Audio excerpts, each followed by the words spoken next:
ಇದರ ಜೊತೆಗೆ ಮೈಸೂರಿನಲ್ಲಿ ಅಮಿತ್ ಶಾ ನೇತೃತ್ವದಲ್ಲಿ ಕ್ಲಸ್ಟರ್ ಮೀಟಿಂಗ್ ಕೂಡ ನಡೀತು. ಕ್ಲಸ್ಟರ್ ಹಂತದ ಮೀಟಿಂಗ್ ಕೂಡ ನಡೀತು. ಅಲ್ಲೂ ಕೂಡ ಸಾಕಷ್ಟು ವಿಚಾರಗಳು ಚರ್ಚೆಯಾಗಿದೆ.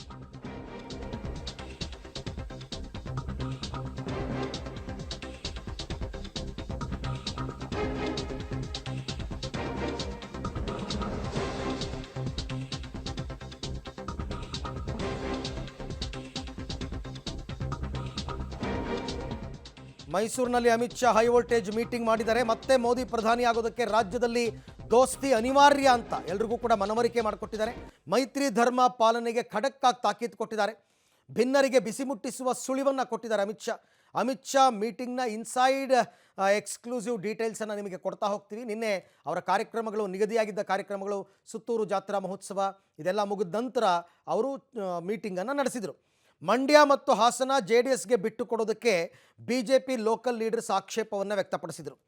ಇಲ್ಲ, ಎರಡೂ ಕೂಡ BJPಗೆ ಬೇಕು ಅನ್ನೋ ರೀತಿಯಲ್ಲಿ.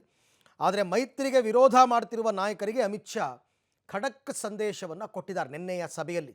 ಏನಂತ ನೋಡಿ, ಮೈತ್ರಿ ಅನ್ನೋದು ಹೈಕಮಾಂಡ್ ಮಟ್ಟದಲ್ಲೇ ಚರ್ಚೆಯಾಗಿದೆ, ನಿರ್ಧಾರ ಆಗಿದೆ. ಯಾರೂ ಅಪಸ್ವರ ಮಾಡೋ ಹಾಗಿಲ್ಲ. ಯಾಕೆ ಅಂತಂದರೆ ಮೋದಿಯವರನ್ನ ಮತ್ತೆ ಪ್ರಧಾನಿ ಮಾಡಬೇಕು ಅಂತ ತೆಗೆದುಕೊಂಡಿರ್ತಕ್ಕಂಥ ನಿರ್ಧಾರಗಳಿವೆಲ್ಲ. ಕ್ಷೇತ್ರ ಹಂಚಿಕೆಯೂ ಕೂಡ ನಾವೇ ಮಾಡ್ತೀವಿ.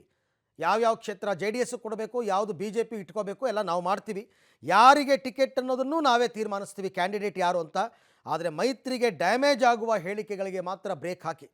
ಮೈತ್ರಿ ಧರ್ಮಕ್ಕೆ ಸ್ವಲ್ಪ ಧಕ್ಕೆ ಆದರೂ ನಾವು ಸಹಿಸಲ್ಲ.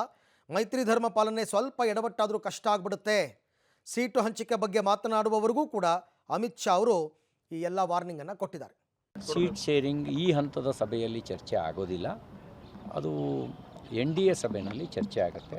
ಇದು ಕೇವಲ ಭಾರತೀಯ ಜನತಾ ಪಾರ್ಟಿಯ ಕೋರ್ ಕಮಿಟಿ ಆಗಿದ್ದ ಕಾರಣಕ್ಕೋಸ್ಕರ ಇಲ್ಲಿ 28 ಲೋಕಸಭಾ ಕ್ಷೇತ್ರಗಳನ್ನು ಗೆಲ್ಲಿಕ್ಕೆ ಬೇಕಾಗಿರತಕ್ಕಂಥ ಯೋಜನೆ, ನಮ್ಮ ಪಾಸಿಟಿವ್ ಸಂಗತಿಗಳೇನಿದ್ದಾವೆ, ನಮಗೆ ನಮ್ಮ ವಿರೋಧಿಗಳ ದೌರ್ಬಲ್ಯ ಏನಿದೆ, ಅವ್ರದ್ದೇನು ಸಾಮರ್ಥ್ಯ ಇದೆ, ಇವೆಲ್ಲವೂ ಚರ್ಚೆ ನಡೆಸಿದೆ. ಈಗ JDS NDA ಭಾಗ ಆಗಿರೋದ್ರಿಂದ ಅವ್ರನ್ನ ನಾವು ಎಲ್ಲ ರೀತಿಯಿಂದಲೂ ಕೂಡ ಗೌರವದಲ್ಲಿ ಕಾಣ್ತೇವೆ. ಒಟ್ಟಿಗೆ ತಗೊಂಡು ಹೋಗುವಂಥ ಕೆಲಸನ ನಮ್ಮ ಕಡೆಯಿಂದ ನಾವು ಮಾಡೇ ಮಾಡ್ತೀವಿ. ನಮ್ಮ ಕಡೆಯಿಂದ ಆ ಥರದ್ದೇನೂ ಕೂಡ ತೊಡಕಾಗದ ರೀತಿಯಲ್ಲಿ. ಈಗ ನೋಡಿ, ಈಗ ಪಕ್ಷದ ನೇತೃತ್ವದ ನಡುವೆ ಯಾವುದೇ ರೀತಿ ಈ ಬಗ್ಗೆ ಮತ್ತಷ್ಟು ಮಾಹಿತಿ ನನ್ನ ಕೊಲೀಗ್ ಮಸೂದ್ ಅವರಿಂದ ಪಡೆಯೋಣ. ಮಸೂದ್, ಸಾಕಷ್ಟು ವಿಚಾರಗಳು ನಿನ್ನೆಯ ಸಭೆಯಲ್ಲಿ ಇತ್ಯರ್ಥವಾಗ್ಬಿಡುತ್ತೆ ಅಂತ ರಾಜ್ಯದ ಕೆಲವು BJP ನಾಯಕರು ನಂಬಿಕೊಂಡಿದ್ರು, ಅಂದುಕೊಂಡಿದ್ರು.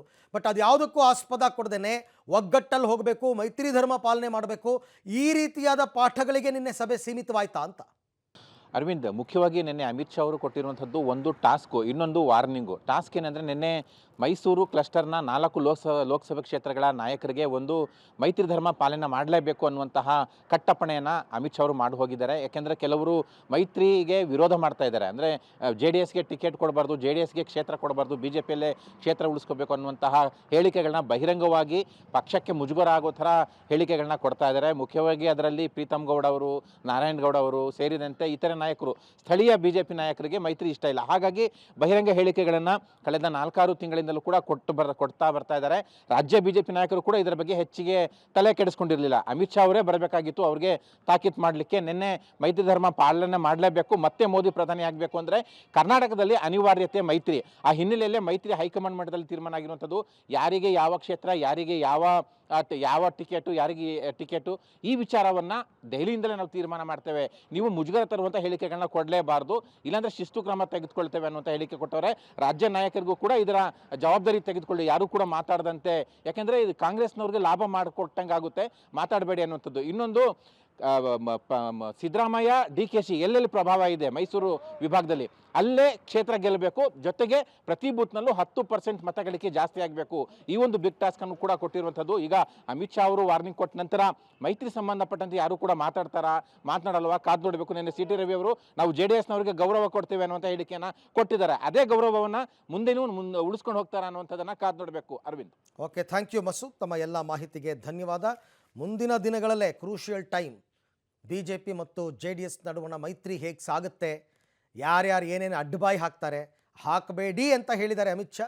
ಬಟ್ ಹಾಗೆ ಇರ್ತಾರಾ ನೋಡೋಣ.